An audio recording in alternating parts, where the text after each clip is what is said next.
Boa noite a todos. Vou pedir esse feedback aí, por gentileza, de quem estiver me ouvindo aí, para me dizer se o áudio está ok. O que vocês me dizem aí, tá ok?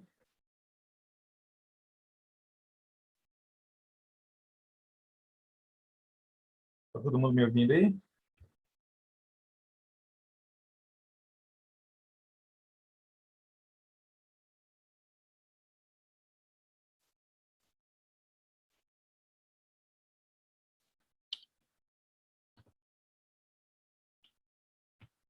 Deixa eu ajeitar o meu. Beleza, obrigado pelo feedback aí, pessoal, a Lívia, a Rafaela, a Stephanie, o Gabriel, o Miqueias, me deram um retorno aí que o áudio está ok. Beleza, obrigado, Gustavo, também. Tamo junto aí. Pessoal, antes de mais nada, eu gostaria de pedir desculpa a todos que nos acompanham aí nas aulas do projeto, porque eu me enganei. Eu estava achando esse tempo todo que nossas aulas iam até as 10h20, mas vai só até 10h10. Então, eu achei que estava passando um pouquinho, estava passando demais dos horários das aulas. Eu peço desculpas aí. E hoje a gente vai corrigir isso aí, então não vai acontecer não. Vou ficar atento aqui para as 10h10, para não acontecer esse erro aí, ok? O Thiago falou que a internet está osso, mas é da sua casa, Thiago? Ou é a transmissão como um todo? O pessoal está dando feedback, eu vou entender que está tudo ok para todo mundo aí, beleza? Mas hoje eu quero chamar atenção para essa questão do horário, a gente vai até 10h10, a gente vai passar, não. Eu que estava entendendo errado sobre o horário, para mim é 1h40, mas é 1h30 de aula. Ok, gente? Então vamos lá? Deixa eu jogar na tela inteira aqui para a gente discutir um pouco as questões de hoje. Então, a gente conseguiu vencer o artigo 5º, que é um artigo enorme, né, mais 70 incisos, e a gente conseguiu passar para o capítulo 3, e vamos começar a falar dele hoje, que é da nacionalidade, né? Vamos discutir nacionalidade, então? Vamos lá.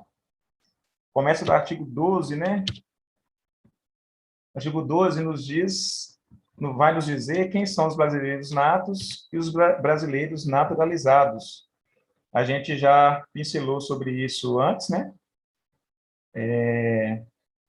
Em outras questões que caíram no artigo 5º, sobre essa questão dos brasileiros natos e naturalizados. Aí a gente vai agora esmiuçar o que a Constituição diz a respeito. O inciso 1 diz que os brasileiros natos são os seguintes. A linha A, né? Os nascidos na República Federativa do Brasil, ainda que de pais estrangeiros, desde que estes não estejam a serviço do seu país. A gente vê que no final da linha tem uma ressalva, né? Então, vamos lá. O indivíduo nasceu no Brasil. Ele é brasileiro nato? Depende, né? Se os pais forem estrangeiros a serviço, né, a serviço do país deles, no nosso país, os filhos, ainda que nascidos aqui, não serão brasileiros natos, né? É que a linha nos diz. Se o indivíduo nasceu aqui, mesmo que os pais sejam estrangeiros, eles são brasileiros natos. Mas se esses pais estrangeiros, né, estiverem a serviço do país de origem, aí o filho não será considerado brasileiro nato. Vamos supor que e a gente tem aqui muitas embaixadas, consulados estrangeiros em atividade no Brasil. Então vamos imaginar que um embaixador da Bélgica com sua esposa aqui no Brasil, ambos belgas, né? Aí venham a ter um filho aqui no Brasil. Mas como os pais são embaixadores da Bélgica, estão aqui a trabalho, em função, né, enviados pela Bélgica, os filhos deles, que porventura nascerem aqui, não serão considerados brasileiros natos, né? É o que nos diz a linha A. Agora, se os pais estiverem aqui, vieram turistas, ficaram aqui mais tempo, uma turista veio para cá grávida, veio a ter o filho aqui, né? Ainda que seja estrangeiro, o filho será considerado brasileiro nato, porque eram apenas turistas, não eram a serviço do Brasil, do país de origem, ok? A linha B nos diz que os nascidos no estrangeiro, né, de pai brasileiro ou mãe brasileira, pode ser um dos dois, não precisa ser os dois, né, desde que qualquer deles esteja a serviço da República Federativa do Brasil, esse cidadão será um brasileiro nato, né?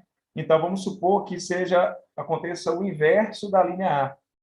Vamos supor que embaixadores do Brasil na Bélgica, né, foram para lá e moram, residem na Bélgica e estão lá a serviço do Brasil, são embaixadores do Brasil lá na Bélgica.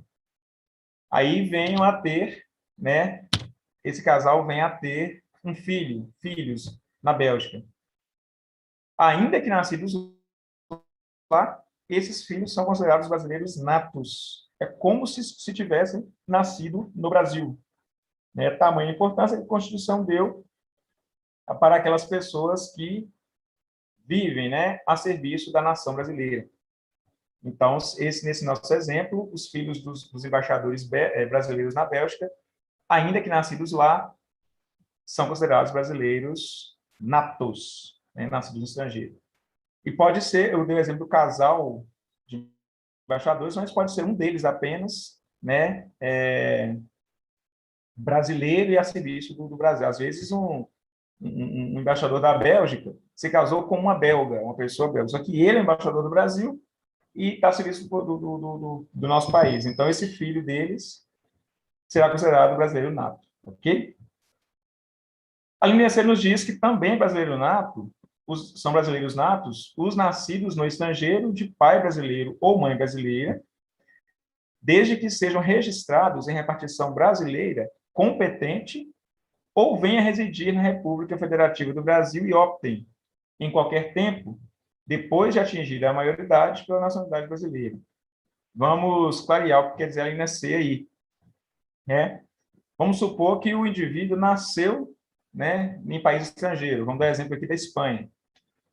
Foi lá um casal, ou o pai ou a mãe, não precisa ser o casal, né, brasileiros, né, tiveram o filho no território espanhol. Esse indivíduo, essa criança nasceu no território da Espanha. Aí o que acontece? Eles não estão, ou o pai ou a mãe, ou ambos, não estão a serviço do Brasil lá na Espanha. Então, em tese, essa criança não seria brasileira nata, nasceu no estrangeiro. Mas, se esse casal pega essa criança e leva em alguma repartição competente, né, brasileira, a gente pode exemplificar as embaixadas ou consulados, consulado ou embaixada brasileira na Espanha, né, e registrem essa criança, né, essa criança vai ser considerada brasileira nata, né, brasileiro nato. Ou seja, recapitulando o exemplo, um casal de brasileiros vai morar na Espanha, não estão a serviço do governo brasileiro e tem um filho na Espanha. Se eles registrarem esse filho em uma repartição a serviço do Brasil, a Constituição considera essa criança um brasileiro nato, ainda que nascido no estrangeiro, né? Essa é a primeira parte da linha C. Só que aí vem a segunda parte da linha C. Ou, né? Ou ele é registrado na repartição brasileira, ou ele vem residir no Brasil e, após virar maior de idade, ele vai e opta pela nacionalidade brasileira. Então, vamos, nesse nosso mesmo exemplo, imaginar que esse casal que está na Espanha tem um filho, né? E não registra essa criança numa repartição brasileira lá na Espanha, né? Não registrou. Aí, em tese, até então, né, essa criança é considerada espanhola, não tem nada a ver com o Brasil, não é brasileiro nem nada. Só que aí ele vem residir no Brasil. Ele está ali, vamos imaginar, com 15 anos de idade. Ele vem com os pais dele residir no Brasil, passa a residir de fato, morar aqui. Aí ele vem do Brasil, residência fixa e tal. Quando ele fizer 18 anos, ele pode solicitar, optar pela nacionalidade brasileira. Aí ele vai ser considerado brasileiro nato por força da linha C do artigo 12, né, da Constituição Federal. Então, acho que ficou claro esse exemplo aí. Não houve nenhuma providência por parte dos pais dele na Espanha, mas ele veio morar aqui, comprovou a residência, fez os 18 anos, ficou maior de idade e optou pela nacionalidade brasileira. Aí vai ter um processo, obviamente, e vão analisar isso, né, essas informações que ele prestar, e se for identificado realmente que ele nasceu lá. Só que agora reside aqui, e o pai ou a mãe é brasileiro, maior de idade já, então ele, o nosso ordenamento jurídico vai considerá-lo brasileiro nato. É como se aquele brasileiro ele tivesse nascido. Ok, gente? Falamos as 3 alíneas do inciso 1 sobre os natos. O inciso 2 vai nos mostrar, alíneas A e B, quem são os brasileiros naturalizados. Quem não era brasileiro originalmente, mas se tornou pela naturalização, né? Os que, na forma da lei, adquiram a nacionalidade brasileira, exigidas aos originários de país de língua portuguesa apenas residência por um ano ininterrupto e inidôneo e idoneidade moral, né?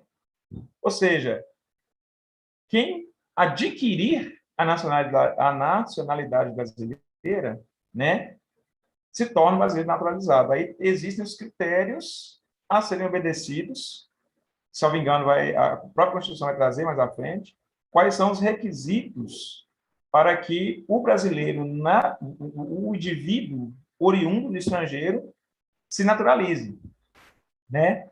Então, a lei vai estabelecer, tem que haver a lei que estabelece os critérios ali sobre a naturalização do brasileiro, do indivíduo estrangeiro. E os países, né, que possuem língua portuguesa também, exige apenas a residência ininterrupta, né, por um ano, no mínimo, e idoneidade moral. Exemplos de países de língua portuguesa.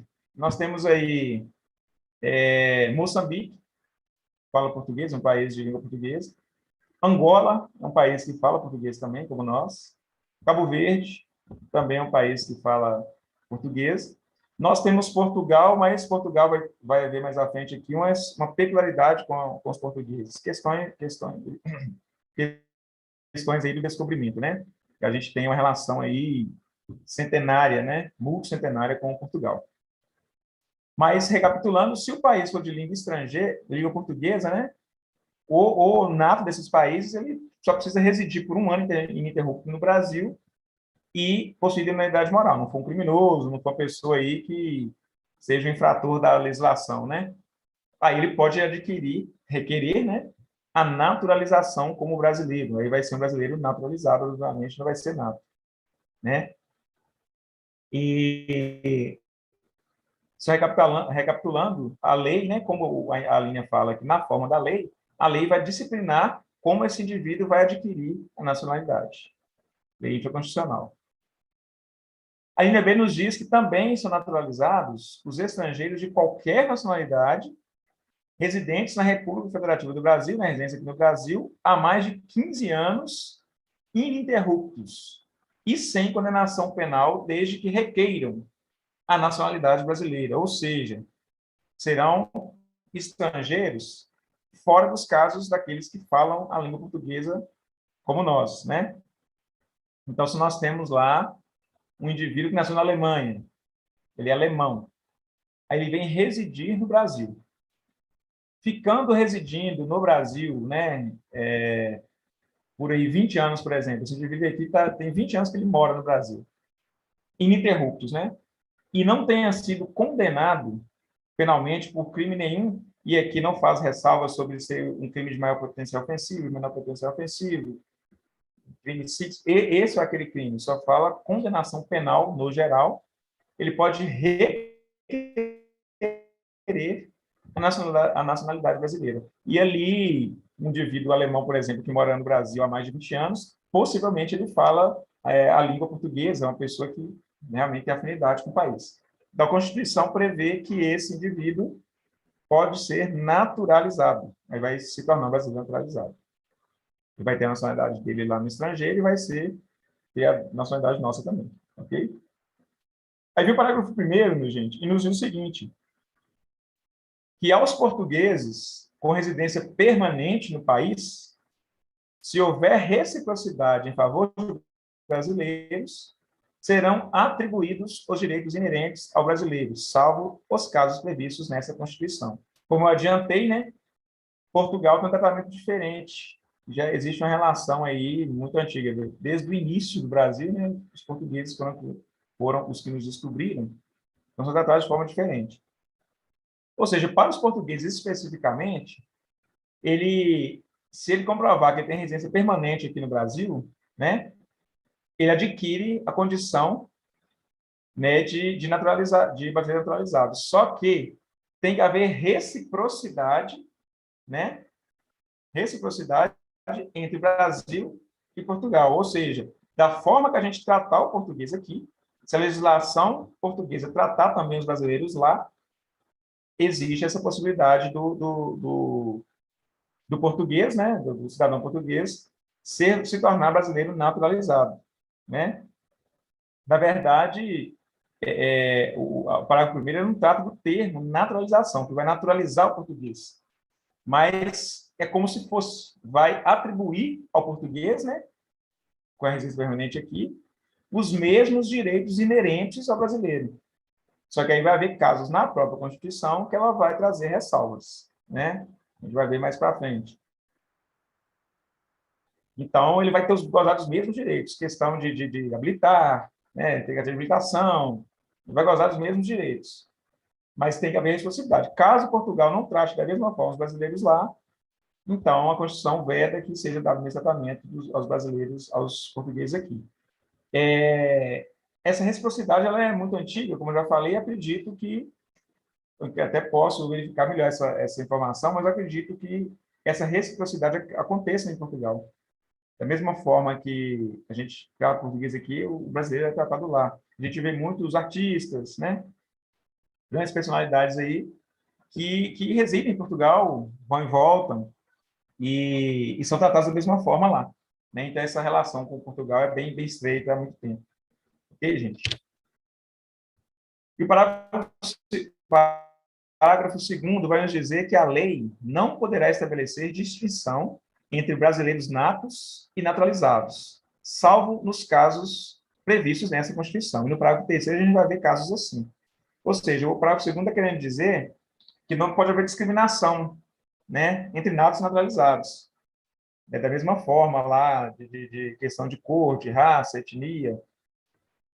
A lei ela não pode estabelecer discriminação, né, distinguir, otorgar direitos distintos entre os brasileiros natos e naturalizados, de forma, por exemplo, a diminuir os que são naturalizados, porque, de uma forma ou de outra, são brasileiros, né? São nossos aí, compatriotas, tanto natos como naturalizados. Só que vai existir na própria Constituição situações em que não pode haver o tratamento igualitário. Obrigatoriamente vai ter que ter tratamento separado.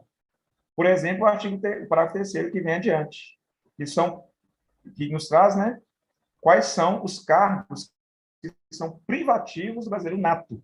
Então, aquela relação que a gente acabou de estudar dos naturalizados não entram nesses incisos que virão aqui no parágrafo 3º. Né? Ou seja, cargo de presidente e vice-presidente da República, privativos do brasileiro nato. Né? Não pode vir um argentino e se candidatar e, porventura, ser eleito a presidente da República. Né? Teremos um argentino presidente do Brasil. Deus nos livre, né? Ainda bem que eu lembrei desse exemplo, que a Argentina é clássico. Então, não pode, o argentino não pode governar o país. A não ser que caia naquelas situações em que ele é brasileiro nato por outras circunstâncias. Se um argentino, por exemplo, tiver pais e mães brasileiros, ou o pai ou a mãe brasileiro, residiu aqui 15 anos ininterruptamente, aliás, vários anos, residir, né, vários anos ininterruptamente no Brasil e fez 18 anos aqui, requereu a nacionalidade e se tornou brasileiro nato. Mas a gente vai entender que aí o sangue brasileiro prevaleceu, né? Esse argentino, porventura, pode se candidatar a presidente da República. Mas ele é brasileiro nato para todos os efeitos legais e constitucionais. O cargo de presidente da Câmara dos Deputados, que a gente pode ler conjugado com o inciso 3 de uma vez. que é presidente do Senado Federal. Por quê? Porque a Câmara dos Deputados e o Senado Federal, os dois juntos, né, formam o Congresso Nacional. Então, se cair ali uma questão em prova, por exemplo, o indivíduo que é naturalizado, que é brasileiro naturalizado, não pode ser deputado federal ou não pode compor o Congresso Nacional. Essa assertiva está certa ou está errada? Vai estar errada, né? Com certeza pode. O estrangeiro, o que é naturalizado, por exemplo, ele pode ser deputado federal, ele pode ser senador, ele não pode ser presidente da Câmara ou presidente do Senado. Ser senador pode, não pode presidir. Ser deputado pode, não pode presidir a Câmara dos Deputados. Então, pode ser naturalizado, sim, com certeza. Né? Ministro do Supremo Tribunal Federal. No caso do inciso 4, o naturalizado não pode ser ministro do Supremo Tribunal Federal. E aqui não fala presidente do STF. Aqui fala, não pode ser ministro do STF.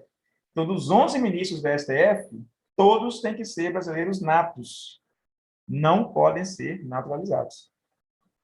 Isso não vai ser objeto do nosso estudo, mas a Constituição traz os critérios de indicação, de nomeação daquelas pessoas que podem ser, que irão compor o STF, né? Indicação do presidente da República, notável saber jurídico, tem lá os critérios, mas um deles é ser brasileiro nato por força do parágrafo 3º,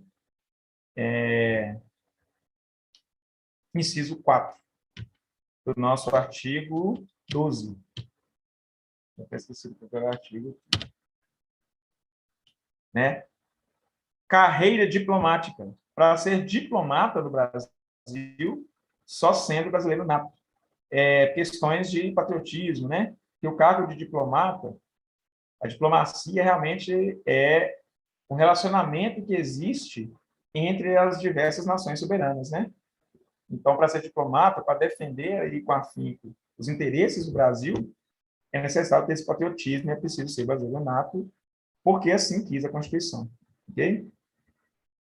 Inciso 6 nos diz que o oficial das Forças Armadas também tem que ser brasileiro nato, né? A gente vai estudar, vai ter um capítulo sobre as polícias militares dos estados, principalmente artigo 144, a gente vai poder estudar, não sei se já foi visto em outras matérias, principalmente de penal militar, que é interessante, é necessário, na verdade, a gente ter noção de quem é praça, quem é oficial, e a gente vai ver isso depois. E, no caso oficial, somente das Forças Armadas, por força do inciso 6, é cargo privativo de brasileiro nato. Ou seja, não abarcou as polícias militares, né, a Constituição. E oficiais das Forças Armadas vão incluir os oficiais da Marinha, da Aeronáutica e do Exército, né? Aí vai o primeiro cargo do oficialato é de segundo tenente, né? No caso do Exército Brasileiro, e no caso deles vai até oficial general. Se for de subtenente, o que eles chamam de suboficial para baixo, sargentos, cabos, soldados, não exige a Constituição, né? Não traz a exigência de que sejam brasileiros natos, apenas oficiais. E varia muito os nomes, né, de oficiais de uma força para outra. Por exemplo, a Marinha tem capitão de mar e guerra. Esse posto de oficial, capitão de mar e guerra, não existe no Exército Brasileiro, né? Eu até não trouxe essa ilustração aqui, mas me comprometo na próxima aula a trazer, dessa diferenciação, e não é difícil as pessoas encontrarem também, e é uma coisa assim que pode dar tão mal na cabeça, porque são muitos cargos diferentes, né? Taifeiro, a Marinha também tem esse nome, né? Taifeiro. A aeronáutica também tem nomes muito diferentes, né? Eu me lembro também capitão de corveta, são várias nomenclaturas que tem na Marinha Aeronáutica. Agora, no Exército, é exatamente igual ao da Polícia Militar, né? Porque o Exército Brasileiro A Constituição traz que a Polícia Militar ela é força auxiliar e reserva do Exército. Então, nosso sistema de infantaria foi estruturado da mesma forma que o Exército. A diferença é qual? Que o coronel é o último posto da Polícia Militar e no Exército ainda tem o oficial-general, que é acima do coronel, né? Mas a gente vai ver isso mais a miúde. E como aqui apenas trouxe um inciso, trata da questão de nato naturalizado, não é tão necessário a gente entender isso a miúde. Agora, quando a gente conversar sobre o artigo 144, ou conversar sobre a justiça militar, que a gente vai ver o Poder Judiciário, aí a gente vai precisar entender isso melhor, até mesmo entender o que vão dizer os incisos lá dos artigos quando chegar o momento. Ok, gente? E muitos já conhecem, acredito, né? Muitos de vocês já sabem, já conhecem, já entendem bastante a respeito. Pode ter militar, enfim. Inciso 7 nos diz que também é privativo de brasileiros natos o cargo de ministro da Defesa. Imagina, né? O ministro da Defesa, em termos de defesa do território nacional, é a autoridade máxima. Então, tem que ser brasileiro, né, nato. Opa, perdão. Tem que ser brasileiro nato. É privativo brasileiro nato. Então, é autoexplicativo aqui, inciso 7, não tem que entrar em muitas minúcias. O ministro de Defesa, do Estado da Defesa tem que ser brasileiro nato. Né? E o parágrafo 4º do artigo 12 nos diz o seguinte: será declarada a perda da nacionalidade do brasileiro que, então, veremos os casos em que o brasileiro perderá a nacionalidade. E aqui não distinguiu entre brasileiros natos e naturalizados. Então, via de regra, inclusive o brasileiro que é nato, ele pode perder a nacionalidade nesses casos que virão aqui à frente. Então, o brasileiro vai perder. Coloca na cabeça que é brasileiro e não vai deixar de ser. Inciso 1 traz, né? Vai perder a nacionalidade brasileira quem tiver cancelada sua naturalização por sentença judicial em virtude de atividade nociva ao interesse nacional, né? O inciso 1, ele já trouxe uma ressalva para apenas os naturalizados, né? A gente vai ver para frente que não faz distinção da naturalizado, mas o inciso 1 trouxe. Ou seja, vamos supor que o indivíduo nascido na França vem residir no Brasil. Aí ele começa a exercer atividades nocivas aqui no Brasil, em interesse nacional. Vamos supor que seja uma pessoa influente, começa a interferir no comércio, né, na questão ali das exportações e importações, e traga, porventura, um prejuízo, né, à balança comercial brasileira. Imagina a magnitude de uma atitude dessa. E existem empresários influentes para tal, né, que poderiam fazer isso, no meu exemplo aqui. Então, ele está sendo nocivo ao interesse nacional, né? Sendo naturalizado, comprovada essa situação, pode vir a perder a naturalização dele. Vamos supor que o indivíduo também se entregue aí à prática do tráfico de drogas, mundialmente combatido, como a gente teve a oportunidade de falar a respeito. Comprovando que esse naturalizado, aí, esse francês, é traficante de drogas, internacional aí de drogas, preso, inclusive, eventualmente, aí descobre naturalizado, então vamos decretar, né, declarar a perda da nacionalidade dele. A gente não quer o estrangeiro que tem que naturalizar, bagunçar o colete nosso aqui não. Beleza? Exemplo simples para a gente entender. Né? Esse privativo dos naturalizados. Agora, o inciso 2, ele fala que o indivíduo, né, vai ter declarado a perda da nacionalidade dele, brasileira, se ele adquirir outra nacionalidade, em regra, né? Primeira parte do inciso. Então, tanto faz naturalizado. Se ele adquirir outra nacionalidade, aí ele vai perder a condição de brasileiro. O indivíduo nasceu no Brasil, vamos imaginar aí com uns 14 anos, ele vai morar agora, onde ele vai morar? Deixa eu ver aqui, na Inglaterra. Ele vai morar lá na Inglaterra. Por lá fica, por anos a fio, não retorna ao Brasil. Por ter cumprido os requisitos dele lá na Inglaterra, ele vai lá e adquire a nacionalidade inglesa, passa a ser inglês, nacionalmente inglês. Aí ele perderá a condição dele de brasileiro, né? Pelo fato que ele adquiriu outra nacionalidade. Ponto final. Simples assim. A Constituição diz. Só que aí vem a Constituição e põe uma vírgula e coloca, salvo nos casos, né?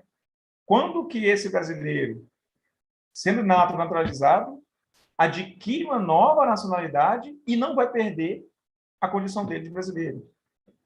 A linear nos diz o seguinte: quando ocorrer o reconhecimento de nacionalidade originária pela lei estrangeira, né? Vamos entender isso aí. Vamos supor que esse indivíduo nasceu na Inglaterra, né? Nasceu na Inglaterra e vem residir no Brasil. Aí ele cumpriu os requisitos do Brasil, né? Para se tornar um brasileiro ou naturalizado. Vamos imaginar no nosso exemplo aí, um casal que teve um filho lá. Vamos imaginar que ambos sejam brasileiros, um casal de brasileiros foi à Inglaterra, teve um filho lá. Só que ela não procurou nenhum meio de naturalizar, de reconhecer a nacionalidade inglesa dessa criança. Ficaram um pouco tempo lá, voltaram para o Brasil. Chegou aqui no Brasil, como a gente viu, né, o indivíduo que ficar residindo no Brasil permanentemente e que atingir a maioridade, nesse caso nosso, porque os pais são brasileiros, ele pode requerer a nacionalidade brasileira. Aí ele adquiriu a nacionalidade e é um brasileiro nato. Nato, né? Vamos supor que ele veio bebê para cá. Quando ele ficou maior de idade, ó, eu quero reconhecer que eu sou brasileiro. Aí reconheceu, ele é brasileiro nato, beleza. Como ele nasceu lá, né? A nacionalidade originária dele, ela é inglesa. Originária por quê? Porque ele nasceu lá. Isso é um fato. O Brasil, ele se tornou brasileiro nato porque a Constituição falou que se ele ficar morando aqui de 18 anos, ele pode ser nato. Mas ninguém pode omitir, esquecer que ele nasceu na Inglaterra. Aí, porventura, ele vai, por algum motivo, ou pedir da família, ou ele mesmo resolve, aí ele solicita lá na Inglaterra que a Inglaterra reconheça que ele é um inglês originário. Nesse caso, ele não vai perder a nacionalidade dele brasileira por força da linha A, no inciso 2, né? Ele vai continuar sendo brasileiro. Por quê? Porque a nacionalidade reconhecida foi originária, não foi voluntária. Ele não quis, não tem, vamos supor que o indivíduo não nasceu na Inglaterra, nasceu no Brasil, está aqui e tal, e viaja para a Inglaterra e adquire outra nacionalidade, voluntariamente. Eu quis ser inglês, cidadão inglês. Aí ele vai perder. Mas se isso não foi de vontade livre e espontânea, sendo originário do Brasil, mas foi porque ele já era originário de lá, e isso só foi reconhecido posteriormente, a Constituição entende que ele não deve perder a condição dele de naturalizado, de brasileiro naturalizado. Ok? E a Lina Bela nos diz o seguinte: a outra possibilidade, né, de um indivíduo adquirir nacionalidade estrangeira e não perder a condição de brasileiro dele. No caso de imposição de naturalização pela norma estrangeira, pela lei lá do outro país, ao brasileiro residente em estado estrangeiro, como condição para permanência em seu território ou para exercício de direitos civis. Acontece muito, acontece demais, aos milhões todos os anos, que é o caso daqueles indivíduos que se mudam para os Estados Unidos, né? Guanhães região, Valadares, eles têm até um apelido, né? Uma brincadeira que não seria Valadares, seria governador Valadólares, né? Tamanho o êxodo, né? A imigração de Valadares região para os Estados Unidos. Aí o valadarense chega nos Estados Unidos e fica um tempo lá e tal. Aí o país ele, ó, seguinte, se você quiser trabalhar aqui, viver aqui e tal, você tem que adquirir a nacionalidade americana, né? Do contrário, você vai morrer de fome ou você vai voltar para no nosso exemplo, né? Vamos supor que esse indivíduo, esse valadarense, não tem a família mais em Valadares, né? Não tem vínculo familiar, não, se ele voltar para Valadares, vai morrer de fome, não tem outra opção. Eu preciso trabalhar aqui nos Estados Unidos. Aí, por imposição do governo americano, ele se torna um americano, né? Um estadunidense, né? Um cidadão estadunidense, né? Nos Estados Unidos. A gente percebe que essa naturalização dele não foi voluntária, foi imposta. O país obrigou ele a ser, né, nacional deles lá. Então, a Constituição entendeu o seguinte, que nesse caso não é culpa do brasileiro, né? Então, se for imposta a nacionalidade no país estrangeiro, ele não vai perder a condição dele de brasileiro, seja nato ou naturalizado, em regra seria nato, né? Ou seja, a condição de permanência no Brasil, né, para trabalhar, ou então para exercício de direitos civis, quaisquer que sejam, né? Às vezes, lá na Constituição ou nas leis daquele país, vai ter ali o que seria o exercício de direitos civis, e para cumprir esse exercício de direitos civis lá, aí o país diz, não, você é obrigado a naturalizar. A Constituição também entende, por força da linha B do inciso 2, artigo 12, né, que o brasileiro não vai perder a condição dele de brasileiro, vai continuar sendo. Então, resumindo, gente, só perde a nacionalidade aquele brasileiro que, sem ser obrigado e sem ter nascido no país estrangeiro, voluntariamente quer ir para aquele país e ser nacional daquele país. Voluntariamente, assim, a Constituição entendeu, grosso modo falando, né, que seria como se fosse uma traição ao patriotismo, né? Não, você quer ir lá para fora e quer virar estrangeiro lá, então seja feliz, você não é brasileiro mais. Só que, mesmo que não haja objeto aqui, só não seja objeto do estudo, né, da Constituição em si, mas só por curiosidade, doutrinariamente, entende-se aí que é necessário na verdade, existe uma normatização, né, uma portaria interministerial fala sobre isso. Existe uma portaria interministerial que estabelece que, ainda que aconteça essa condição aqui, é tão importante para a gente, os nossos concidadãos, que não é automática essa perda. Que ou o governo estrangeiro, ou por alguma situação, algum ofício, algum comunicado oficial precisa chegar no governo brasileiro, indicando que esse brasileiro se naturalizou fora voluntariamente, para que se haja um processo de desnaturalização dele, né? A perda da naturalização dele. Tem que ter uma provocação externa do governo brasileiro, ou o próprio indivíduo pode protocolar um requerimento pedindo para que a naturalização dele seja cancelada, por não ser brasileiro mais. Pode acontecer, por exemplo, questões criminais. Nós temos uma polícia internacional chamada Interpol, que ela cuida e ela realmente tem um liame entre as polícias federais de vários países. E se, por acaso, né, seja interesse deles que esse indivíduo cometeu um crime fora e tal, por questões até de extradição, que a gente já estudou, se for interesse da justiça que ele perca a nacionalidade brasileira, né, e ele se enquadra numa situação dessa, que pediu a naturalização voluntária lá, a Interpol pode, por exemplo, oficiar o governo brasileiro, expor a situação, né, e vai haver um processo no Brasil para que esse indivíduo perca a naturalização dele, né? Mas, via de regra, não é automático. Tem que haver uma provocação de qualquer uma dessas duas formas para o governo brasileiro, ok? Aí, saindo da questão dos natos naturalizados, a gente entra aqui no artigo 13, que vai nos dizer o seguinte, que a língua portuguesa é o idioma oficial da República Federativa do Brasil. Falamos português, a língua oficial. O caput do artigo vai dizer o quê? É proibido falar outra língua no Brasil. Vai cair lá na prova, por exemplo, por força do artigo 13, caput da Constituição, é vedado falar outra língua no território brasileiro. Ponto. Certo ou errado? É errado, né? Não é proibido falar outra língua aqui, só que a linguagem oficial é o português, né? A língua portuguesa.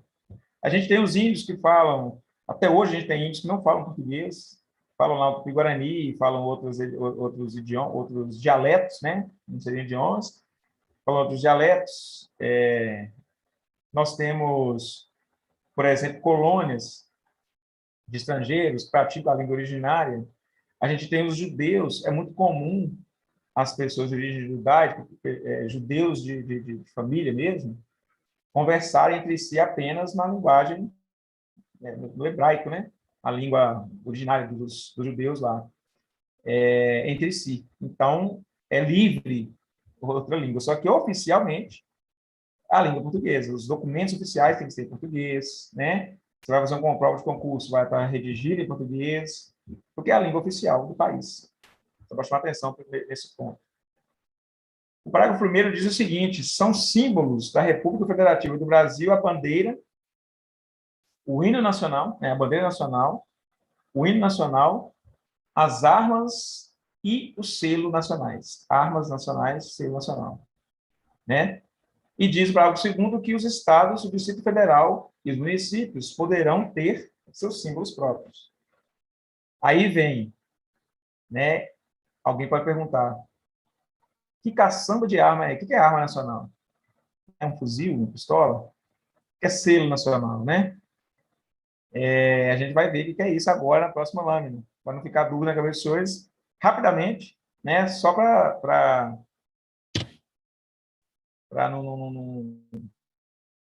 ninguém para casa com dúvida, né? O que seria isso? Não vou colocar o hino aqui, nem a bandeira, porque não é possível que ninguém conheça o hino nacional, a bandeira nacional, né?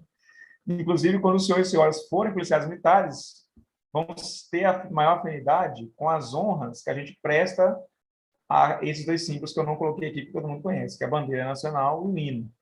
A gente tem continência à bandeira, a gente tem continência ao hino nacional, a depender da solenidade que a gente estiver participando, né? Merecem continência como se um indivíduo de carne e osso fosse. Tamanha importância do patriotismo que as instituições militares dispensam esses símbolos. Então, nós temos aí o selo nacional e as armas nacionais, de que fala o artigo 13, né? Parágrafo 1º do artigo 13. O selo nacional, gente, esse primeiro aí, ele é um selo timbrado, né? As repartições públicas possuem esse selo, que é usado em documentos oficiais da União e em diplomas otorgados por entidades que existem para isso, né? Para otorgar diploma, para dar autenticidade aos diplomas. MEC, no Brasil aqui, é a instituição que oficializa os diplomas, né? Eu diria autentica os diplomas. Então, você formou ali na PUC Minas, que já formou e sabe, né? Não só na PUC, mas em qualquer instituição superior de ensino. Você não recebe o diploma na hora. Ele demora ali uns 2 até 3 meses para chegar, porque vai lá para o MEC, para que eles aprovem o diploma, eles vão timbrar esse selo nacional no diploma. Tamanha importância aí, porque é um símbolo nacional, serve para autenticar documentos oficiais, né? E as armas nacionais aí, esse símbolo aí é chamado de armas, mas também é comumente conhecido como brasão. O brasão da República e armas nacionais é a mesma coisa. O nosso brasão, esse aí é um símbolo nacional, tem o Cruzeiro do Sul ao centro, tem as estrelas aí que representam os estados, né, federados. Então, essa é só por curiosidade, para vocês entenderem o que seria o selo nacional e armas nacionais, que fala o parágrafo 1º do artigo 13, ok? E o parágrafo 2º disse que os estados também podem ter seus símbolos nacionais, seus símbolos próprios, né? Deu exemplo de Minas Gerais aqui. Nós temos a bandeira de Minas Gerais, é um símbolo, né? Símbolo do estado, bandeira de Minas. E temos o brasão de Minas Gerais, acho que muitos também devem ter visto aí, né? Libertas Pais Seretama, que está na bandeira também. Tem essa simbologia toda aí, o café, né? A folha de café, que remonta, né, as nossas origens aí da economia do estado, né, geral todo do café aí, do leite, né. Então é só por curiosidade aí, bandeira de Minas e brasão de Minas, obedecendo ali a faculdade que dá o parágrafo 2º do artigo 13. Nós não temos hino, Minas Gerais não tem hino próprio, né, tem umas canções aí que cultuam Minas Gerais, mas não existe um hino oficial, infelizmente, né. Já passou da hora de alguém, de algum compositor aí, se aventurar nessa seara. Ok, gente? Então, nós saímos do capítulo 3, né, que foi realmente um capítulo rápido, que a gente, né, estudou. E capítulo 3, sociais. A rubrica dele é da nacionalidade, né? Então, é somente o capítulo 2, os artigos 12 e 13 também. É só para chamar a atenção aí, realmente, que o legislador, sobre o nosso patriotismo aí. Caindo alguma coisa desse esse título, esse capítulo na prova, tenho certeza que ninguém vai errar. Primeiro, que é muito simples, né? E segundo, que esse sentimento patriótico da gente nos leva naturalmente a entender ali o que quer dizer a respeito, né, da naturalidade, né, Brasil naturalizado, e respeito à nossa pátria aqui de forma geral. Aí a gente entra no capítulo 4, né, o título 1 ainda, que vem trazer os direitos políticos. É o que a gente vai conversar agora, direitos políticos. Né? O artigo 14, o caput diz o seguinte: a soberania popular será exercida pelo sufrágio. Soberania popular é aquilo que a gente falou que decorre do regime. Nós somos regime democrático, né? República democrática, né? Coisa pública, governo do povo. República, coisa pública. Democracia, governo do povo, né? Rege pela soberania popular. Então, no Brasil, quem manda é o povo. Os políticos exercem mandato, agora com T. A gente falou mandado com D direto lá no passado, que eram ordens judiciais, né? Agora a gente vai tratar de mandato, com T, que é a procuração, ou seja, o povo dá uma procuração, uma autorização ao indivíduo para governar e legislar em nosso nome. Só que a soberania é nossa, ele só nos representa, né? Então, a soberania popular será exercida pelo sufrágio universal e pelo voto direto e secreto, com valor igual para todos e, nos termos da lei, mediante. Mas antes nós vamos dizer, o que é sufrágio universal? É comum, né? Menciona esse termo, aí fica todo mundo, o que é isso, sufrágio universal? No passado, gente, o sufrágio universal que existe hoje, ele é resultado da construção histórica, né? O sufrágio não era universal no passado. O sufrágio era restrito, né? Que o sufrágio, na verdade, seria a primeira palavra em si, que seria o direito, o pleno direito político de determinado indivíduo, né? E no passado o sufrágio era limitado, no primeiro momento, somente a homens lá no período colonial. Quem podia votar e ser votado? Tinha que ser homem, branco e rico.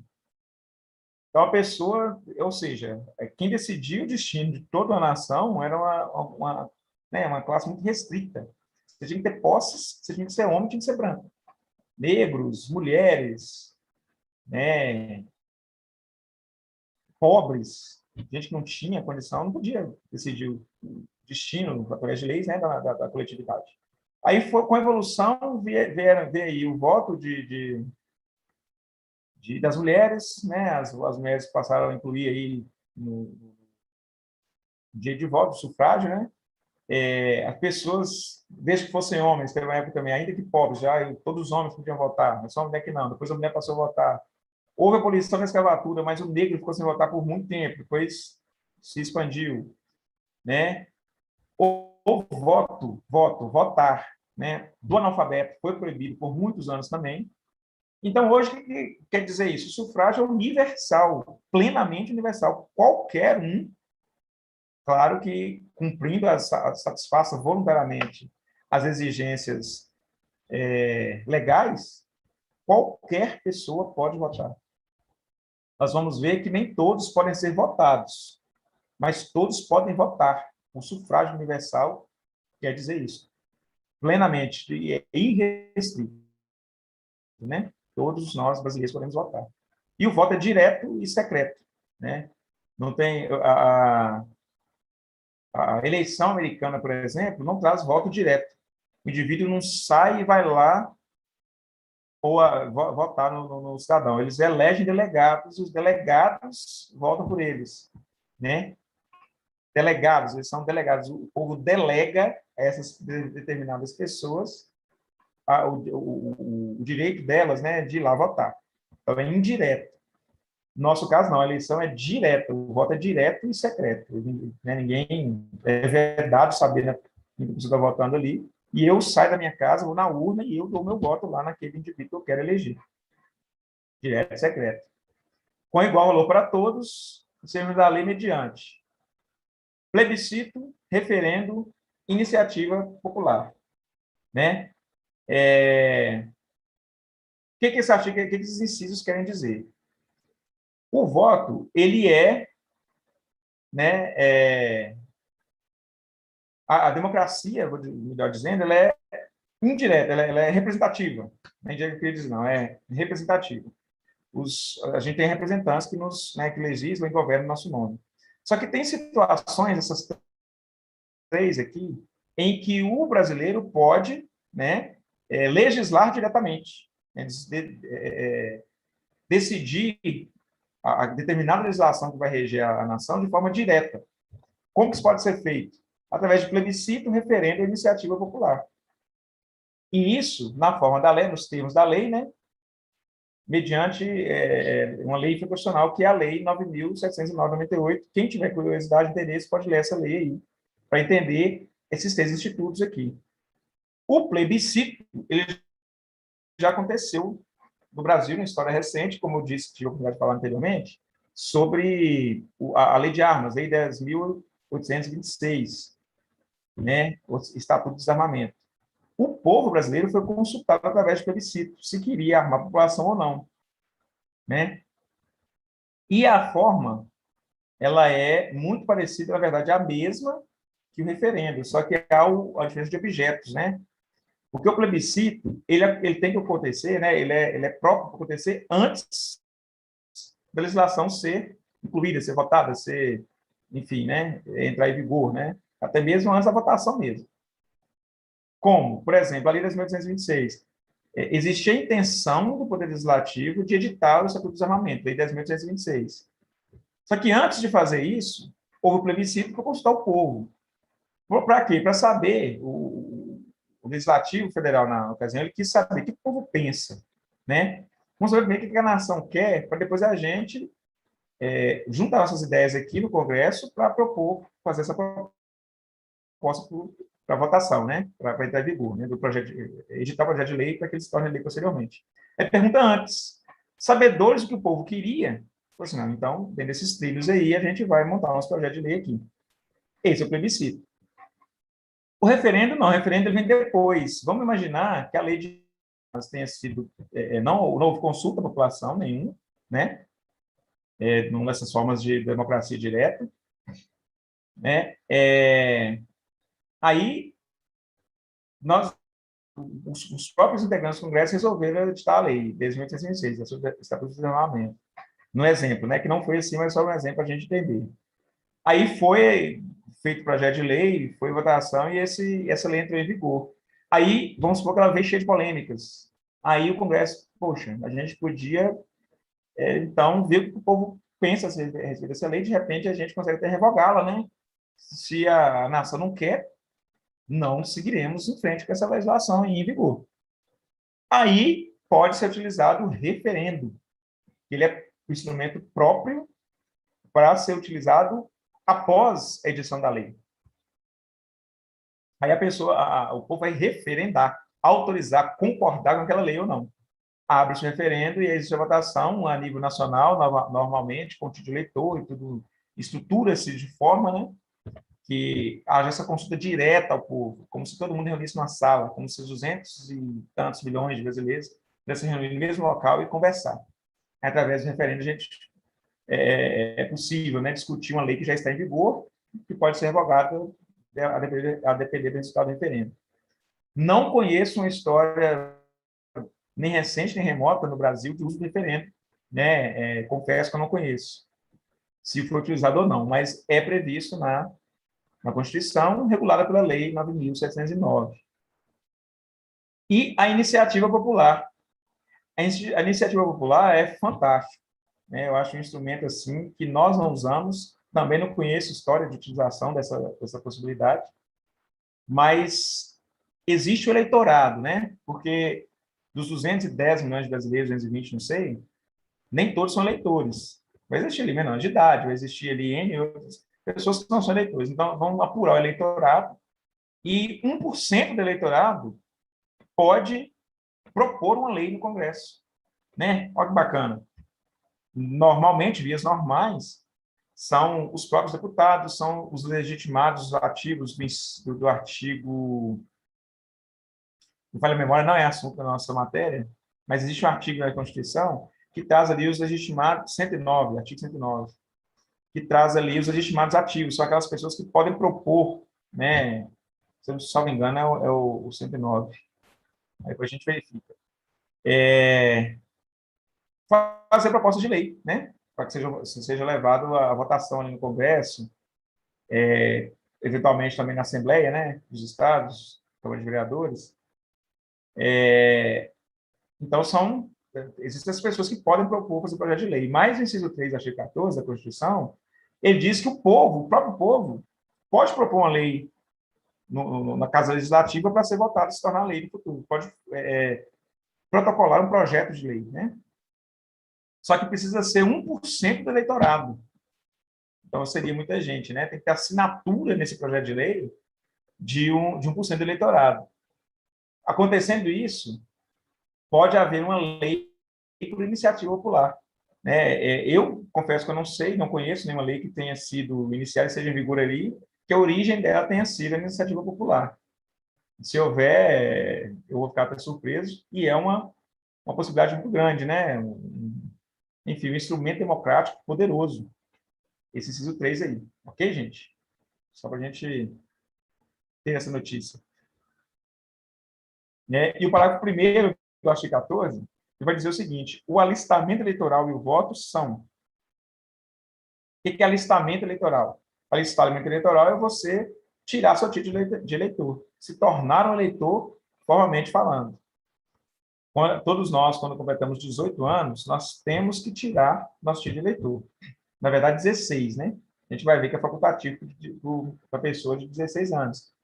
Então, com 16 pode, com 18 tem que tirar. Ou, né? Que é o inciso 1 que diz isso. O alistamento eleitoral e o voto são obrigatórios para os maiores de 18 anos. Então, fez 18 anos e um dia, tem que alistar, né? Tirar o título de eleitor. Senão, existem várias consequências legais. Por exemplo, situação de vocês. Nenhum de vocês pode prestar concurso público se não tiver em dia com a justiça eleitoral. Tem que se alistado, né, no cartório eleitoral normalmente, e ainda ter participado das eleições aí com comprovante, ou de votação ou de justificativa, né? Mas é obrigatório para os maiores de 18 anos. Alistar e votar, inclusive. E é facultativo nos casos do inciso 2. Se for analfabeto, e isso não fere o sufrágio universal, porque não está proibindo o analfabeto de votar. Está dizendo que ele é dispensado de votar, caso ele não queira. Né? Ele é facultativo. Não vai sofrer nenhuma sanção legal aí se ele não votar. Os maiores de 70 anos também estão desobrigados de votar, né? Inclusive de se alistar, mas normalmente são alistados. Se a pessoa ficou um ano aí, uma vida inteira aí, não se alistou, não, né? Precisou fazer concurso público, não precisou fazer nada, nem outras coisas que exigia o culto de eleitor, chegou a 70 anos, né? E não se alistou e não é obrigado mais a se alistar. Vai ser com 70 que vai alistar, né? É desobrigado de alistar e de votar. Os maiores de 16 e menores de 18, ou seja, de 16 a 18 anos, o voto é facultativo. Eu posso tirar meu título ou não. Mas fez 18, eu tenho que tirar, né? Alistar, inclusive nas eleições que houverem, eu sou obrigado a votar também. E, gente? E o parágrafo 2º nos diz que não podem alistar-se como eleitores, né, os estrangeiros e, durante o período de serviço militar obrigatório, os conscritos. Né? Então, não pode ser eleitor no Brasil os estrangeiros. Né? Se for um brasileiro naturalizado, pode. Agora, se ele for estrangeiro, não se naturalizou, é estrangeiro e mora aqui, tanto faz, você tem 20 anos, mas você não requer naturalização, não se tornou brasileiro, ainda que naturalizado, ele é estrangeiro e quer permanecer assim, ele não pode se alistar como eleitor e não pode votar. Questão do patriotismo aí, implícito. Né? E, durante o serviço militar, os conscritos. Quem são os conscritos? São aqueles que se alistaram no serviço militar obrigatório. Né? Todos nós, homens, que fazemos 18 anos, nós temos que nos alistar no Exército. Né? Seremos chamados para prestar o serviço militar, que é chamado de tiro de guerra, podemos ser chamados ou não, a depender do local. Quando eu me alistei na minha cidade, não tinha tiro de guerra, então eu recebi o certificado de reservista que vinha dispensa de incorporação por excesso de contingente. Né? Mas me alistar, eu me alistei. Mas quando a pessoa, no local que tem tiro de guerra, como aqui em Goiânia tem, por exemplo, tem um tiro de guerra ali, TG-04, 012, né? Os militares, os cidadãos, né? Os indivíduos que foram até 18 anos, que foram convocados para o serviço militar, estão na condição, né, no momento estão exercendo de fato, né, o serviço militar, eles recebem o nome de conscritos. Então, durante esse período, né, o conscrito ele não pode, não é listável, ele não vai poder ser listado como eleitor. Então, ele está, entre aspas, aí, liberado da obrigação de votar, que tratou o inciso, o parágrafo primeiro ali. Mas só durante a conscrição, né, durante o período de serviço militar obrigatório. Passou daquilo ali, ele tem que retornar ali com os direitos, as obrigações dele enquanto eleitor. Ok? O parágrafo terceiro nos diz que são condições de elegibilidade na forma da lei. Ou seja, aqui nós vamos tratar daquelas pessoas, não mais do voto, aquelas pessoas que a condição que ela tem que ter para votar, mas sim ser eleito, ser votado. Uma coisa é votar, outra coisa é ser votado. Então, para ser votado, né, o indivíduo tem que ter as seguintes condições. Parágrafo terceiro. Inciso 1 diz a nacionalidade brasileira. Então, tem que ser nacional, ele tem que ter nacionalidade brasileira. Aqui não fez a distinção entre nato ou naturalizado, né? Então, para ser votado, ele precisa ter a nacionalidade brasileira. É aquela situação que a gente comentou lá, por exemplo, dos membros do Congresso Nacional. Se ele é naturalizado, ele tem nacionalidade brasileira, então ele pode ser votado, ele pode ser deputado. Uma vez deputado, ele não vai poder ser presidente da casa, mas ele pode ser votado, inclusive ser parlamentar normalmente. Né? É exigido também para o indivíduo ser votado o pleno exercício dos direitos políticos. Né? Então, ele tem que estar em dia com a situação eleitoral dele. O alistamento eleitoral, ou seja, ele tem que ter, vamos supor que uma pessoa não tem título de eleitor, ele não alistou no cartão eleitoral, então ele não pode candidatar. Isso é uma coisa até óbvia, né? Como que ele quer ser eleito por por um indivíduo cidadão que é eleitor, sem que ele próprio não é eleitor, né? Ele tem que estar listado. O domicílio eleitoral na circunscrição onde ele concorre, por exemplo, um vereador aqui em Goiânia, ele vai para ele se candidatar a vereador em Goiânia, ele tem que ser eleitor de Goiânia, ele tem que ter domicílio eleitoral aqui, na comarca de Goiânia. Se ele votar, né, se for eleitor de Serra do Porto, que é uma cidade vizinha, ele não pode concorrer ao pleito eleitoral aqui em Goiânia. Né? Então, ele tem que ter, ali no domicílio eleitoral dele, tem que ser na circunscrição onde ele concorre. Né? A filiação partidária. A gente tratou lá no início dos estudos, né? Do parágrafo 1º, aliás, do artigo 1º, se salvo engano, não é o artigo 1º, não. Mas, enfim, no início, né, da Constituição já trata da questão da pluralidade de partidos, né? Eu tive a oportunidade de conversar com vocês a respeito, porque nosso sistema, né, é multipartidário, porque não pode, isso pretende não estabelecer a ditadura de ideologia apenas. Várias ideias têm que se misturar ali para dar oportunidade a várias formas de pensamento, porque nosso povo e o ser humano é plural por excelência. Nem todos têm os mesmos interesses, né, mesmas aspirações aí. Então, para o indivíduo ser votado, ele tem a obrigatoriedade de se filiar a um partido político. Ele tem que trazer consigo alguma ideologia, né? E existe lei que regulamenta, na verdade não existe lei, né? Existe projeto de lei que regulamenta a situação da pós-eleição, né?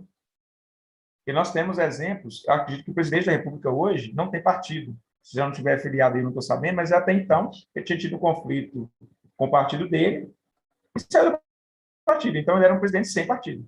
E não há ainda uma legislação que obriga, em X tempo você tem que voltar a filiar ao partido, né?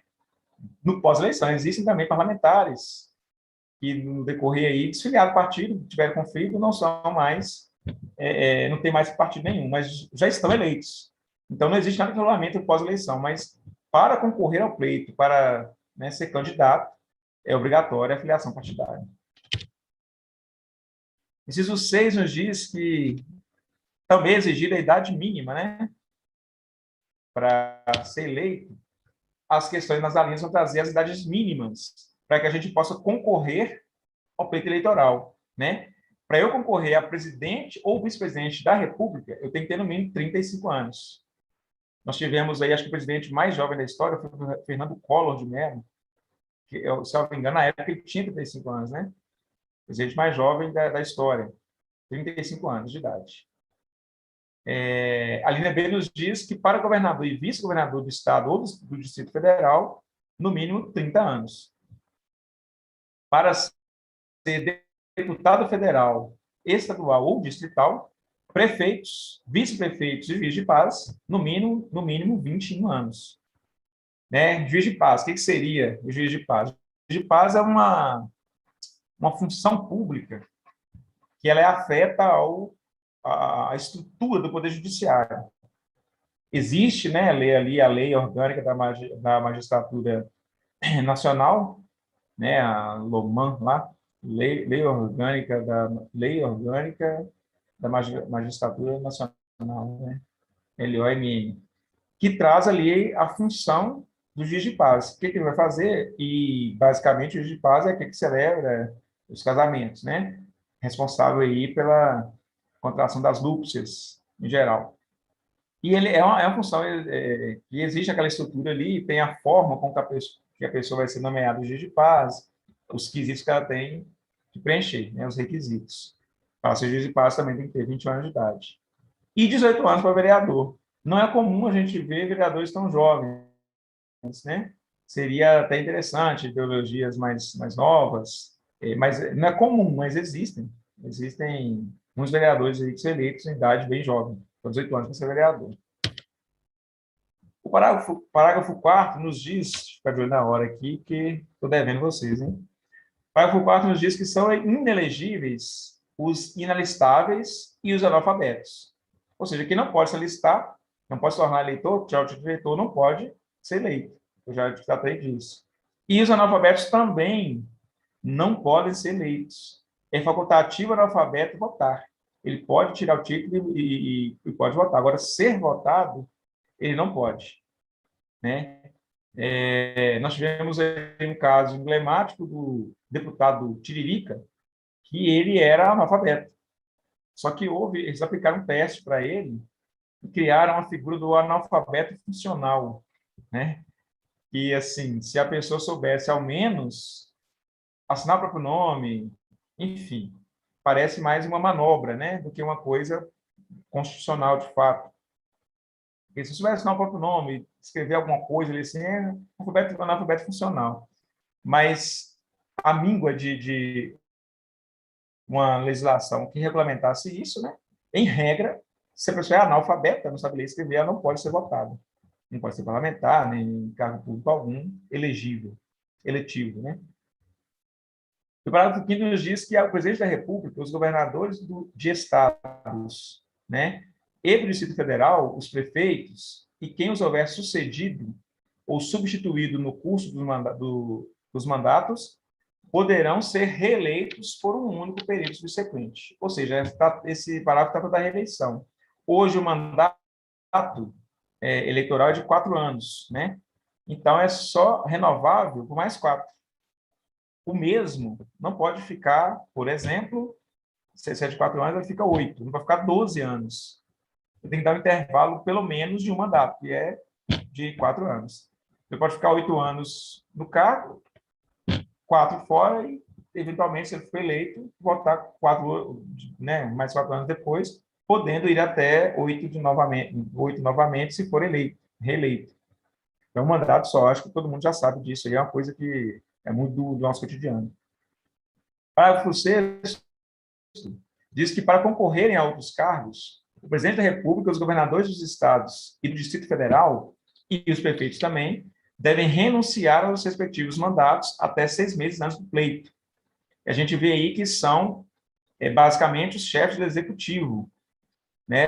O presidente, governadores e prefeitos, se eles quiserem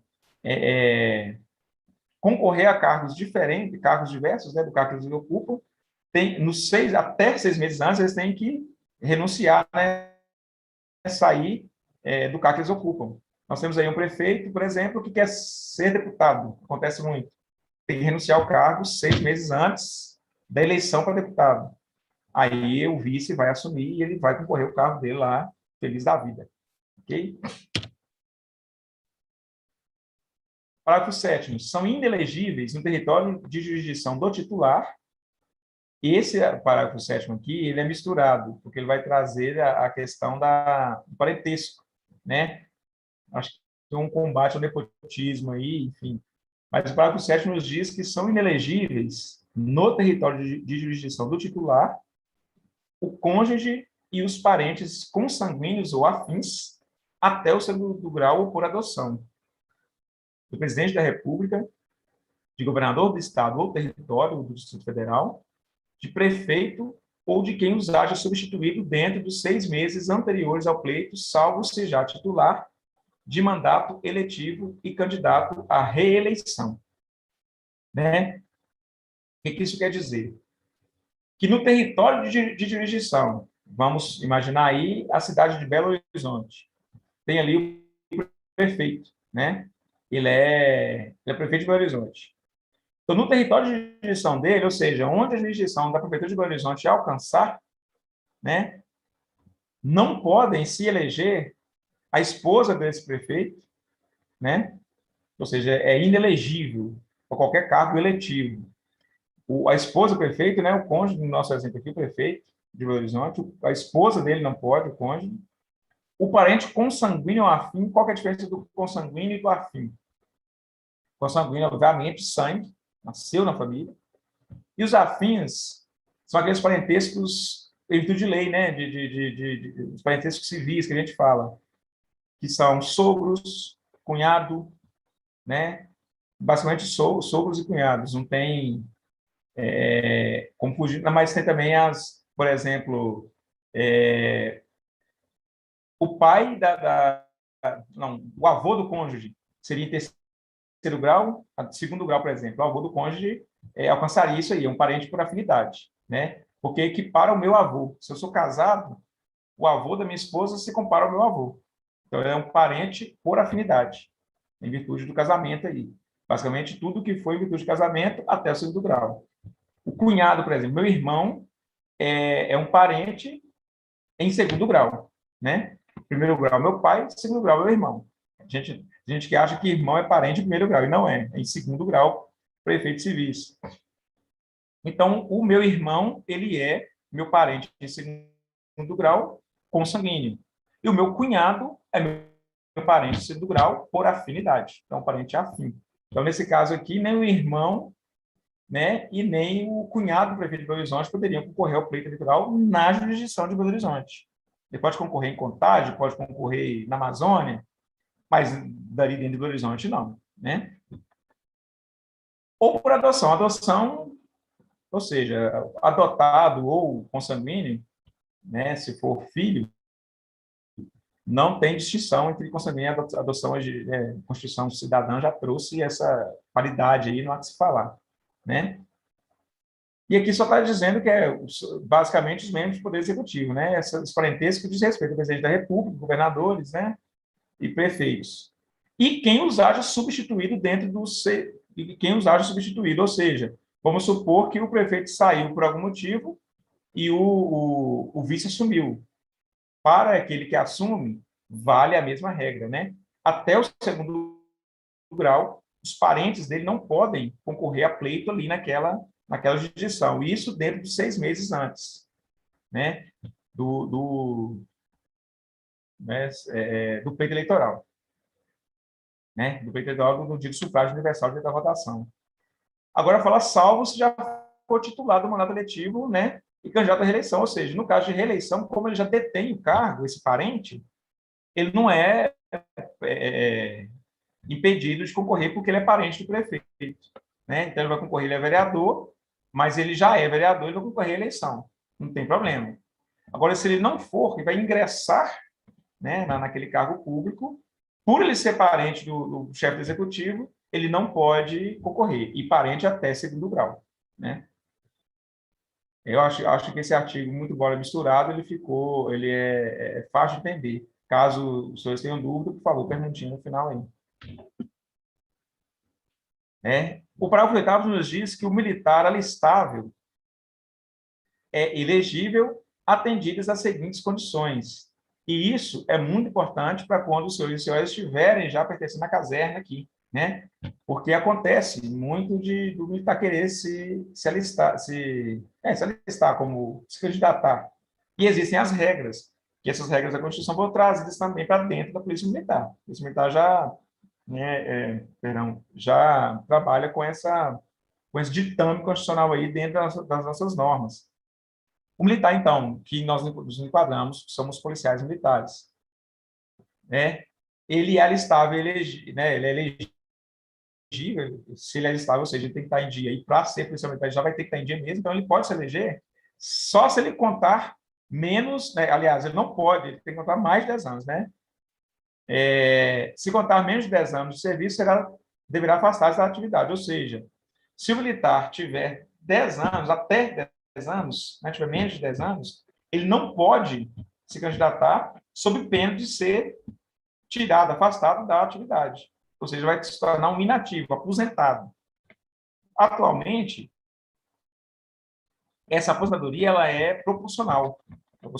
Então, eu policial militar, fiz 10 anos de serviço na Polícia Militar, né? Antes disso, eu não posso concorrer ao pleito, né?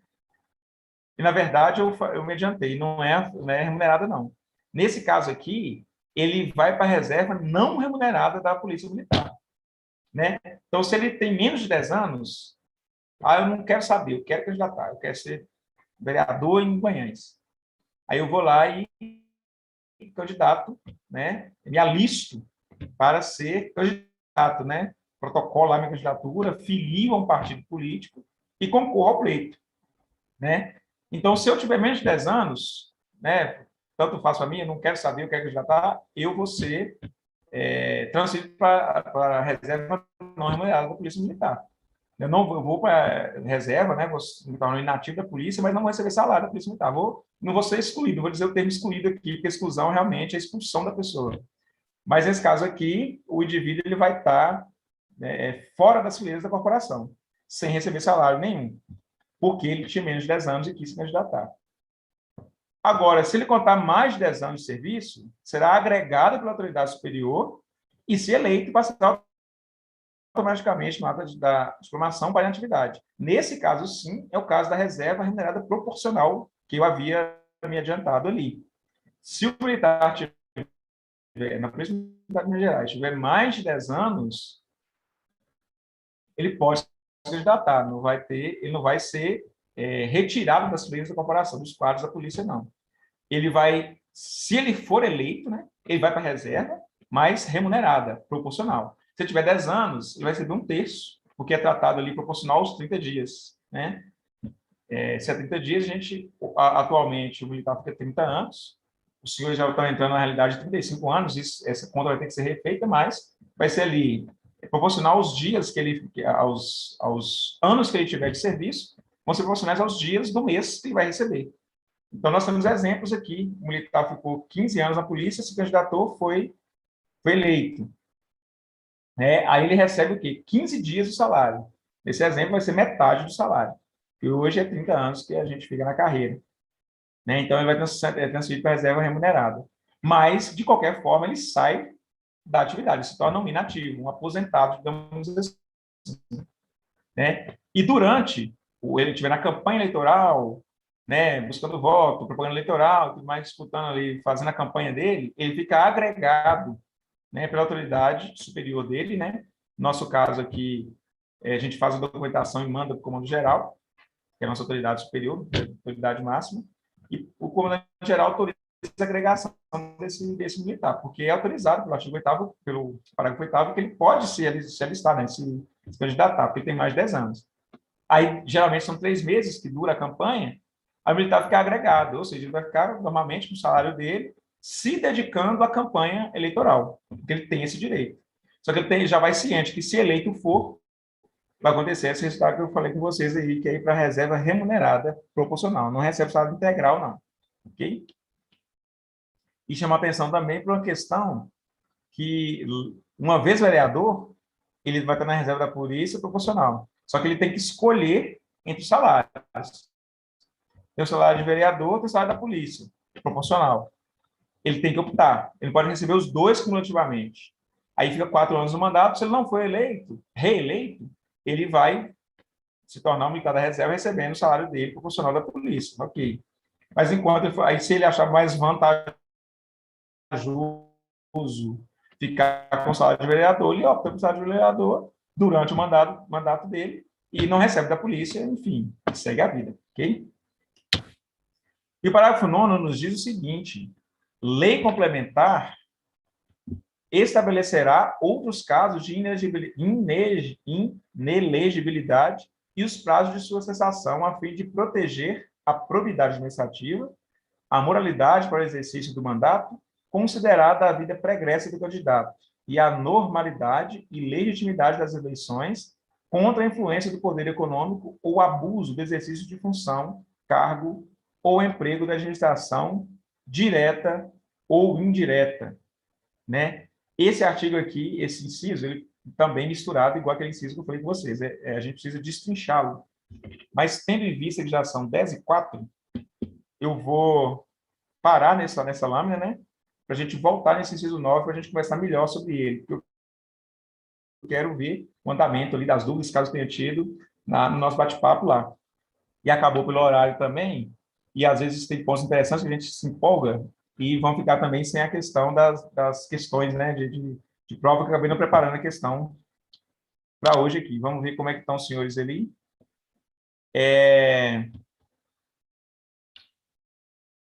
Esse assunto da aula de hoje, gente, é um assunto bem, eu diria, político, né? Tratar aí, primeiramente, de nacionalidade, de questões de símbolos nacionais, né, do respeito às condições, das consequências disso, votos, sufrágio universal.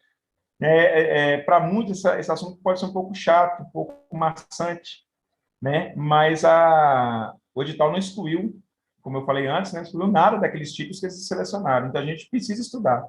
É possível cair? Sim, porque qualquer ponto da matéria pode cair. Então, eu peço a todos que não desistam, vamos firmes aqui nas questões eleitorais que a Constituição nos traz aí. Ok?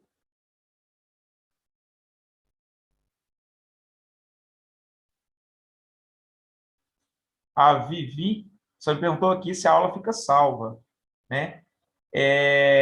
A aula vai ficar salva, Vivi, porém ela só vai ser disponibilizada posteriormente. Aconteceu alguns problemas aí de disponibilizar a aula imediatamente após o término dela, aí o comandante decidiu por disponibilizar no momento oportuno, posteriormente. Mas ela vai ser disponibilizada sim, só não vai ser agora, né? A Laiane Costa, muito interessante, Laiane falando aqui, esquenta com horário não. É interessante, Laiane, mas eu acho que não é muito unânime não, né? Às vezes pode ter muita gente que teve um dia cansativo e não quer eu prossegui até tão tarde como eu estava indo. Eu estava realmente enganado em relação ao horário aí. A gente está corrigindo isso hoje. O Tiago disse que pode ficar até 3 da manhã, e isso é muito bom. Quer dizer que a aula está sendo bem aceita por todos vocês aí, isso que a gente quer, né? Tomara que estejam sendo boas as aulas aí. Deixa eu olhar aqui.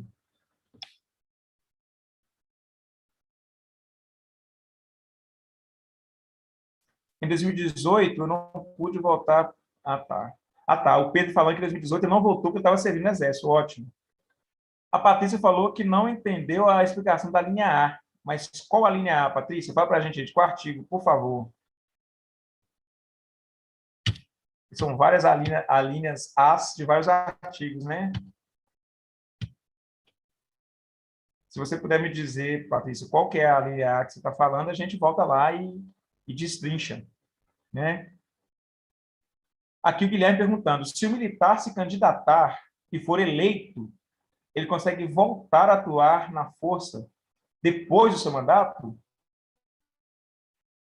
Guilherme, não, ele não consegue, né? Porque quando o militar ele é transferido para a situação de inatividade, de aposentadoria, ele não reverte essa situação mais. É o que chama-se de direito adquirido.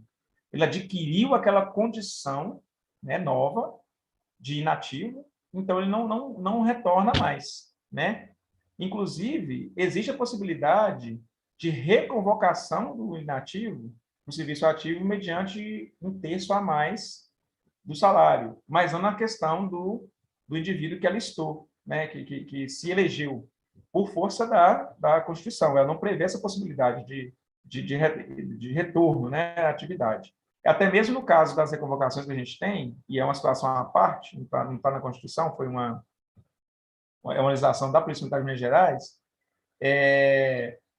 tem vários critérios, né, vários requisitos para esse inativo retornar. Ele é como se ativo fosse. Quando ele retorna, ele adquire a condição de ativo novamente. Mas como o indivíduo ele saiu pela via da eleição, porque ele concorreu a cargo público eletivo, não há possibilidade de ele retornar ativa mais, né? Não tem como. Para voltar ativa hoje, na Polícia Militar de Minas Gerais, por exemplo, trabalhar como inativo reconvocado, ele tem que ter concluído, tem que ter ficado 30 anos na polícia, seja anos de efetivo de serviço ou anos de serviço, que é um assunto também que pode, essa diferença de anos de serviço, de efetivo de serviço, pode causar uma interrogação na cabeça de vocês, que não vem ao caso nosso aqui com a legislação interna da polícia. Mas só para você entender, ele tem que ter ficado 30 anos na polícia para ter o direito de ser reconvocado enquanto estiver na reserva, né? E como o caso do militar que concorreu à eleição e saiu, foi para a atividade por isso nos mostra que ele não ficou 30 anos, né? Se ele foi para a reserva proporcional, quer dizer que ele ficou ali 10, 15, 12, 20 anos na polícia, foi eleito, foi para a reserva remunerada proporcional, então ele não ficou 30 anos na ativa. Então ele não pode ser reconvocado para o serviço ativo para voltar a servir na força. Ok, Guilherme? Espero que tenha te respondido isso aí. Em linhas gerais, só você saber que não há possibilidade desse militar retornar para ativo para trabalhar novamente, não. Adriano Basílio está perguntando aqui, o cidadão civil pode criar um plebiscito? Não, o cidadão civil ele não pode criar um plebiscito, né? Ele não pode deflagrar, dar início ao plebiscito.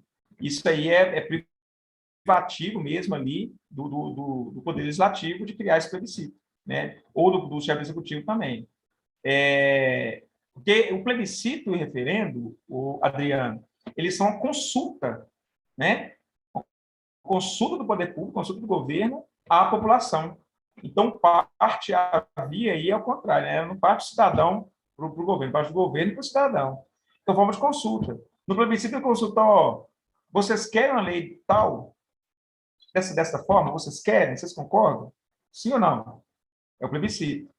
Referendo. Gente, nós temos essa lei tal, já está em vigor. O que vocês acham dela? Deve permanecer? Deve acabar? Ela é boa? Ela é ruim? Ela é má? Ela prejudica? Ela beneficia? E aí? Plebiscito e referendo. Agora, a iniciativa popular, sim, ela pode partir do cidadão civil, mas tem que obedecer ao quantitativo, tem que ser 1% do eleitorado, né, brasileiro, se for uma lei federal. 1% do eleitorado tem que se juntar, se unir num documento ali, todo mundo tem que assinar para poder apresentar um projeto de lei, né, na Casa Legislativa, mediante a iniciativa popular, ok? Mas o plebiscito ele vem de cima para baixo, não, de cima para baixo não, né? Vem do governo para os governados, não o contrário. Espero ter te respondido aí. O Guilherme falou, supondo ele tenha mais de 10 anos, se ele pode votar, não. Inclusive, para concorrer e continuar sendo militar, ele tem que ter mais de 10 anos. Porque se tiver menos de 10 anos, ele não pode nem concorrer ao pleito. Porque senão ele vai ser, entre aspas, excluído, né? Expulso da polícia. Mas eu uso esse expulso para vocês entenderem, que ele vai sair dos quadros da polícia. Ele vai ser expulso porque a expulsão ocorre por uma questão disciplinar, punitiva, né? Mas ele vai ser desligado, acho que é o termo melhor. Se tiver menos de 10 anos, ele é desligado e não é militar mais. Ele fica como militar da reserva, não remunerada. Mas na prática ele não é militar mais, né? Ele não exerce funções militares nem nada, não pode ter ali um porte de arma em função da polícia, por ser militar e tal. Mas o que tem mais de 10 anos, ele continua pertencendo à Polícia Militar.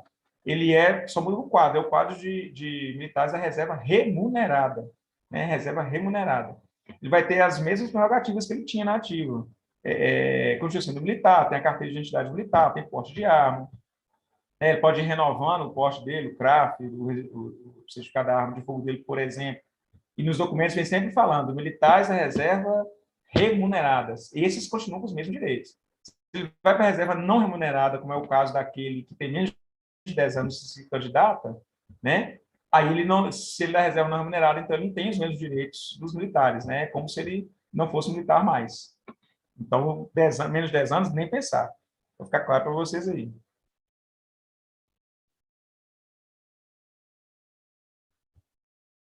Alguém falou aqui militar só depois de 15 anos, mas não, é depois de 10 anos, né? O Flavinei.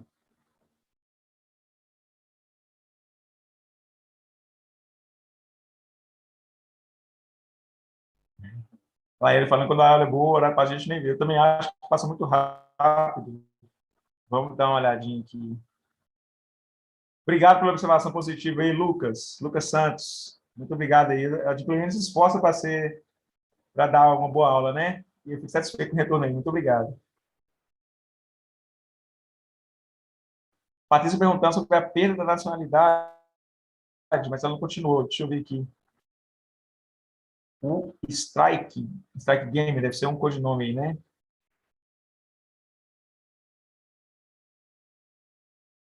O Maciel. Beleza. Se o policial militar se candidatar, ser eleito, ele será afastado, ele perde o direito ao porte de arma? Eu acabei respondendo antes para você, Maciel. Se tiver menos de 10 anos, sim. Ele não é militar plenamente, não. Se tiver mais de 10 anos, ele passa a ser da reserva remunerada, ele não perde o porte, não. Aí ele continua sendo militar para todos os efeitos. Só muda de quadro mesmo, de ativo para inativo. Aposentado proporcionalmente. Eu uso esse termo aposentado para vocês entenderem. Porque, na prática, o termo utilizado quando é uma instituição militar não é aposentadoria, é reserva. Existe a reserva e a reforma, né? A reserva é por tempo de serviço, agora 35 anos, né? Depois de 35 anos, o militar vira militar da reserva, e quando aí, durante a reserva, ele pode voltar ao serviço ativo, quando ele quiser ou for reconvocado, né? Agora, quando ele fizer 60 anos de idade, ele vai passar para o quadro da reforma, vai ser reformado. Aí, nem se ele quiser, ele consegue voltar para a ativa mais não. O reformado não retorna mais, em hipótese alguma, à ativa, né? Deixa eu ver aqui.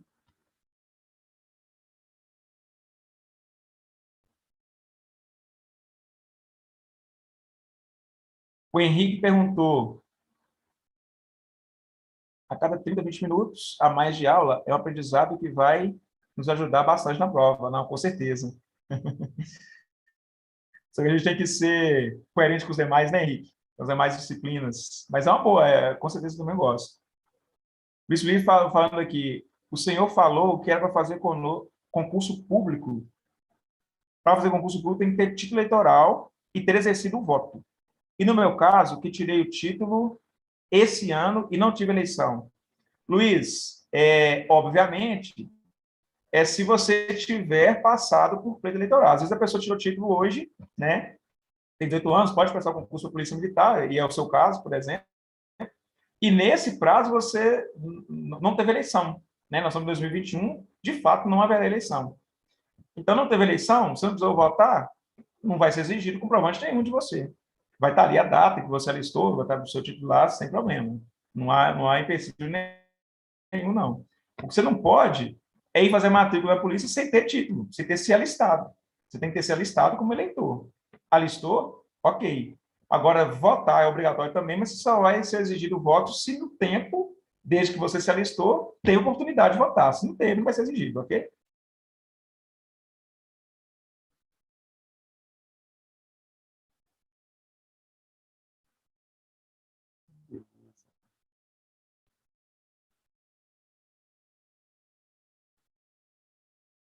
Guilherme, copiado. Valeu, Guilherme. Beleza.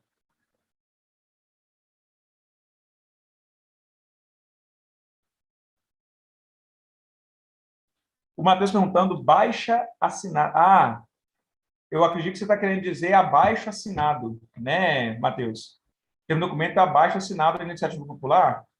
Não é uma iniciativa popular, não. Como enquanto instrumento de exercício da democracia direta, não. Abaixo-assinado é um instrumento muito cotidiano. É um conjunto de pessoas que se reúnem e pretendem fazer algum pedido ao órgão público. Eles fazem um abaixo-assinado. Só que não é um documento oficial, não. É um documento particular, simples, né?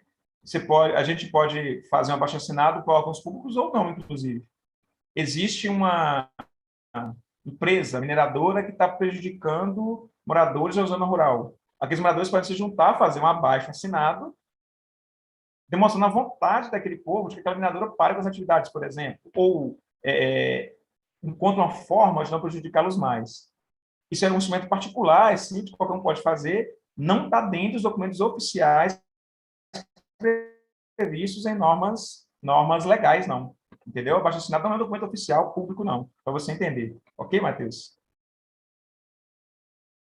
Em relação à reforma, o policial reformado tem direito ao porte de arma dele enquanto vida ele estiver. O militar da reserva remunerada vai ter porte de arma enquanto ele viver, né?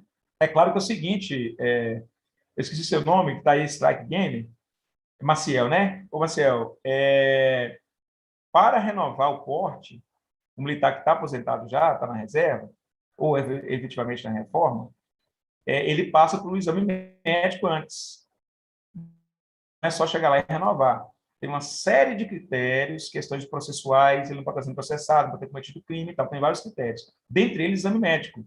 Então, se o exame médico apontar que ele não pode ter porte de arma, não pode ter acesso à arma e mormente, na maioria das vezes, acontece com questões psicológicas, aí não vai ser renovado o porte dele. Mas só na situação assim, entendeu? Guilherme perguntou, o militar foi eleito, ele vai para a reserva com o soldo da última graduação? Sim, com o soldo da última graduação, proporcional. Vamos imaginar que seja um salário de R$ 5.000. Se ele foi para a reserva, vamos colocar 6, que é mais fácil.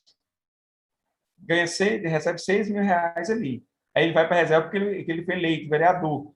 Ele vai para a reserva remunerada proporcional. Se ele tinha 15 anos de serviço, ele vai com 15 dias, ou seja, ele recebe R$ 3.000, não recebe 6. Ele receberia os 6 se ele tivesse ficado 30 anos. Quando ele ficou só 15, por exemplo, ele recebe R$ 3.000. Se ele ficou só 10 anos, aí ficou 10, vai 10 dias, que é a terça parte de proporcional. É da última graduação, mas é proporcional, entendeu?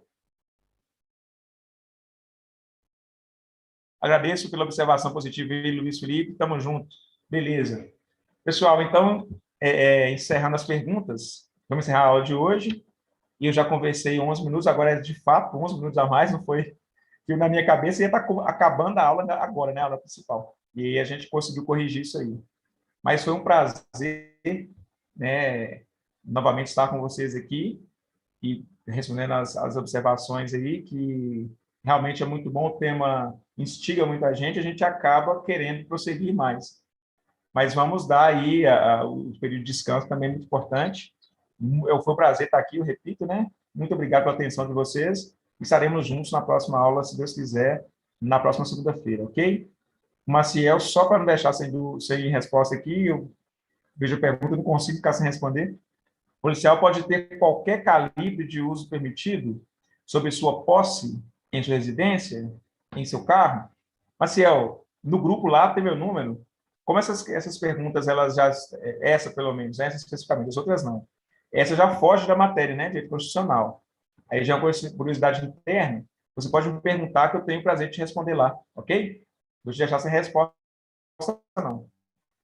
Beleza? Pode perguntar lá que eu te respondo. Isso aí é tranquilo da gente conversar, bater um papo lá. Tudo bem? Obrigado, Thaís. Obrigado, Rafaela. Beleza? Tudo bom para vocês. Bom descanso para todos. E até a próxima aula, se Deus quiser. Fiquem com Deus. Abraço.